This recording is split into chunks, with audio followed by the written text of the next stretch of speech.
Welcome to apartment 306, where the motherfucking players sit. Tonight I have Bevy Smith. Yes. Cheers. To queers. I'm here, and I'm queer. Get used to it. Get used to it. Thank you for coming to Brooklyn. It's awful that I'm in Brooklyn. How long did it take you to get It was here? quite the arduous journey. It took me about 45 minutes and $59 to get here. So you came from Harlem, where you were born and raised. Yes, I'm a quintessential Valley girl. Harlem Valley? Yeah, I was born and raised on 8th Avenue. Mm-hmm. And then now I live on the hill, so I'm a hill gal. How did Harlem, like your life in Harlem, was your family, your parents were like good times? Not good times to show. Okay. Like having a good time, like enjoying all the things that living in Harlem really like gave to you, like the culture. Okay, so my parents did a really interesting thing. They made sure that we understood that Harlem is a part of Manhattan. Manhattan is kind of the epicenter of the world, Mm-hmm. and so one must take advantage of all that Manhattan has to offer. Fast forward, I know you kind of like made a splash in Harlem because you were wearing a cat suit. Yes, cat suit, Bevy. Yes, ma'am. Okay, so tell me about how the cat suit, like where did you get the cat suit from? Okay, the well, debut of the cat suit? It was so much more than just the cat suit. It was Okay. really the advent of spandex that really made it poppin'. So, you have to remember, this is like the 80s. Mm-hmm. And so when you watch 80s movies and stuff, you notice that a lot of girls, either they're dressed like boys or they're dressed like Al spandex dresses. I was on the Al spandex dresses. Giving body and everything, because my mom instilled in us a very healthy body image moment. I saw a photo of your mother at your 40th birthday party. Yeah. That was explicit, like very given like sex appeal. Yeah, my mom is popping still at 88. She'd been serving. Yeah, she'd been serving. So I grew up knowing that, the body was something to kind of be celebrated, and if you had it, flaunted. So, by the time I hit puberty of like maybe 15, 16, because I was flat as a board as a kid. Mm-hmm. I'll never forget when I was 12 years old, I went to Washington, D.C. for like a trip with the family, and it was right after Grease came out, and I wore a tube top and like kind of like liquid leggings, like a satin liquid, but I was like flat as a board, so then it wasn't like It was more like, well, there's a teen prostitute with no body. A young runaway. a young teen whore. Well, Wish her the best. Wish her the best. In her sexual endeavors. yes. Well, I was at the Washington Monument, so there's that. So when did you blossom? When did you hit like I really pow? I came into like my boom poundness like around 15. And then I was like, and like I said, I had a healthy body image. So, and I had a really great boyfriend at the time. He encouraged me to like show off my alness, and so your body yaddy. Yeah, my body yaddy. He encouraged it. So I felt very liberated and felt very comfortable. Mm-hmm. So that's why when I see things like Amber Rose with the slut walk and all that kind of stuff, I get the sentiment behind it. Mm-hmm. I'm a little troubled because I don't know if these ladies are moving the conversation in the right direction. Because the entire time I was like, Al hit it, I was also, It wasn't getting hit. It wasn't getting hit, and I was in school, and, hitting the books. I was hitting the books. Exactly. I was hitting the books, and then later on, like, even when I was, like, in the late 80s, early 90s, and it was like the crack epidemic, and I was dressing like, I would get off work and I would change into like a Versace skin tight dress and go to the Rucker games or whatever. I was still working towards, building a career. Was this when you were the receptionist? This is when I was a receptionist, and then I became a media planner, and then I became a media director. And so that whole like flip from that sounds like a dream. Going from being a receptionist to being like, okay, now you work here. A boss. Well, but here's the thing. It wasn't even a dream. Like, it wasn't even calculated. I was just like, I come from a family of people that work hard. Mm-hmm. So it doesn't matter what your job is. Like, so if I was a checkout girl at Rite Aid, I would be slaying it. Yeah. It doesn't really matter. So I take every job super seriously. I don't believe in like, oh, I'm not getting paid enough to give a fuck. When I get that job, then, when I get the real job, then I'll really show up and show out. No. You show up and show out no matter what the gig is. So you've been dressing for success. I can definitely say I've known you since 2006, and I've never seen you not be not looking very, very good. Well, my mom, that's a big part of my mom, if you come to her house and she has on denim, she's going to apologize. These dungarees. Yes, dungarees, she calls them. A person of a certain generation calls them dungarees. Yes, and she's not pleased that you called it in the dungarees. That you called it in the dungarees. And she's in her home. So you've dressing for success is just a way of life where you come from. Yeah, and here's the thing. I do radio now as well as TV, and it's so funny because when I first started doing radio, everyone would be like, this is not going to be televised. We can't see it. Why are you so dressed up? I'd be like, I'm dressed up for my fucking self. I'm coming to work. What, should I come to work in my FUBU sweatsuit? I'm not going to do that. Not FUBU, my man. Yeah, what, should I come in my cross-color sweatsuit? I don't know. So, So you went from being a receptionist to kind of thrust into the fashion sales market.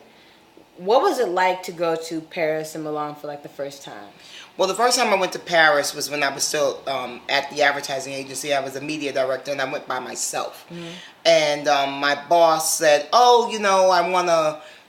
Kenzo is really interested in having us retain them as their advertising agency. And so we're going to... No, he said, so you're going to go to Paris. I was like, oh my God, that's amazing. Where are we going? He's like, well, I'm not going. I'm sending you. You're going to go on your own. And I gagged, and I called my sister, my big sister, Stephanie Smith-Long, who is... Shout out to Stephanie. Shout out to Steffi, who was like, yeah, of course you're going. You'll handle it. It'll be great. And I was like, I'm nervous. I've never been out of the country. Mm-hmm. I didn't speak any languages, not even really Pig Latin, so I was just really nervous. And so, she was like, oh, you got this. And my boss, my mentor, Jeff McKay, said to me that, Paris is just like New York, except they speak French. True. So it's very true, right? Mm-hmm. So I went over there, and he was right. And I slayed. It was everything, and it changed my life. It changed the trajectory of my life. So you kind of brought that vibe to Vibe. Yes, I did. For sure. So when you got to Vibe, and you were coming in on a wave of true fashion, were they receptive to that, or were they You mean the brands that I went to speak with? No, they weren't necessarily receptive. I never forget when I first got the job, and when I was a kid, I had a Gucci book bag, and I had Gucci rain boots, and I got my first Gucci, it was a canteen bag when I was 15 years old or something like that, cross-body moment. So I had been going to Fifth Avenue and going to the Gucci store. And so I kind of felt like when I got to be the fashion ad director at Vibe, I was like, oh, the first stop, we need to crack Gucci. And I'll never forget the guy that I replaced was like, oh, don't even bother. They won't want to talk to you. Yeah. They're racist. And I was like, yeah, but we're spending a lot of money, so I don't understand that. And I have to at least give it a go.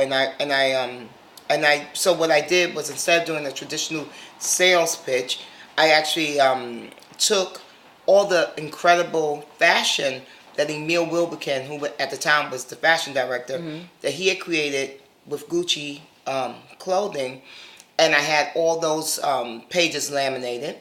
And then I took a quote that Tom Ford had said in WWD, where he said, oh, I made this collection for a pop star who's like Whitney Houston, who's married to a rapper who sails to Monte Carlo on a yacht. And so I was like, well, obviously that means the collection is for the Vibe audience. Duh. Sure. So I blew up that quote.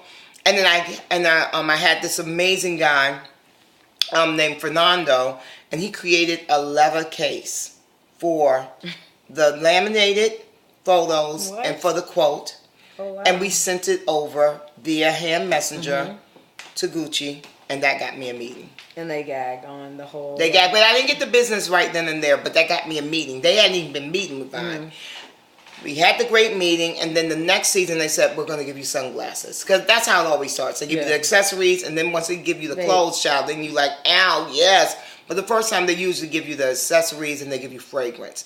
That's the low end of the totem pole. But what you want is the fashion business. So this is kind of where I started as a 15, 14-year-old in Atlanta, Georgia. Probably got acquainted with you when you would start doing commentary on these like random kind of E shows. Yeah, it's on E and on BT and yeah, all that kind of stuff. So did these kind of like, did you know when you were doing the commentary that you wanted to be on TV? Yeah, that's why I was doing the commentary. So were you seeking the commentary? Yes. Well, I was at Vibe. I came back to Vibe. I left Vibe and went to Rolling Stone, and when I came back, it was because I was going into a direction where I wanted to have a TV career. Okay. And that's when you met me. That's when I was a fashion editor at large, and basically the deal was, I said, to my dear friend Mimi Valdez, I said, listen, I really want to be a fashion editor at large. I want to write for the magazine. I want to do a monthly column, and I also want to be the voice and the face. Whenever someone calls from E or from BET or VH1 and wants to talk about fashion and pop culture, I want to be the person who represents for Vibe. For sure. And so that's how I started building my reel. So you knew then. So then were you taking your classes then? Mm-hmm. I was taking my classes, my improv and my acting and my juggling and my fire eating and my pole dancing, all of it. So you've always like challenged yourself? Yes, honey. You don't rest on your laurels. Did you know that was the goal to eventually like be on national TV? Of course. What the fuck? You don't quit a nice 6-figure job to like, be a loser or to be, mediocre at some shit. You quit to be excellent at whatever the next endeavor is.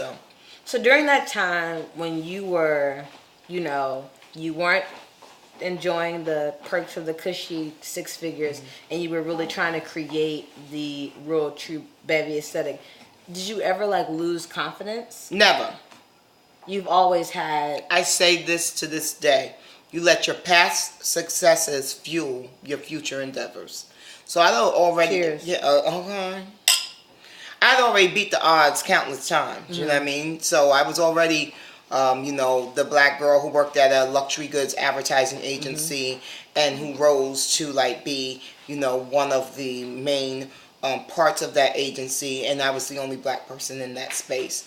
I was already the girl who had broken Gucci and Prada and Dior and all these amazing luxury brands when everyone said it couldn't be done. I'd already beaten the odds as a kid when everyone around me was getting pregnant and having kids at the age of 16 and such, and I was like, not so much for me. For sure. You know what I mean? So I continually had beaten the odds. And so I knew that about myself. So I was like, I'm going to beat these odds too. Watch. Or as Trinidad James would say, don't believe me, just watch. Nigga. Exactly. I don't say that word. Okay. On air. So I'm going to ask you this in closing. You love to dance. Yes. I'm a dancer. I do private dancer for karaoke. Do you want to see me do the shimmy again? Oh. You have one song to dance to. Okay, so this is a lovely story. Our friend, Q-Tip. Hi, Kamal. When he would DJ parties and he would see me come in, he would put on Rick James' Cold Blooded. Ooh. Yes, and Rick actually wrote that for Linda Blair. Oh. Little known factoid. Pop-up video. Yeah, exactly. Cold Blooded by Rick James is your cut a rug tune. One of them. I've got a lot of them. No, you love music. I love music, but I love a lot of different types of music. You know what I love to dance to, weirdly enough? When I took an acting class and we had to do something that we would do privately, we had to do it publicly. There's a rock song. Clowns to the left of me and jokers to the right. Here I am stuck in the middle with you. I love to dance to that. That's a good song. And this has been a great interview. Thank you. Thank you for watching Curious 6 Late with Bevy Smith. Where can they find you? They can find me on everything, all social media as Bevy Smith. Because I'm a smart gal. I own all that shit. True. It's been great. It's been divine. It's been an extravaganza. She gets the gag award. Good night. Good night.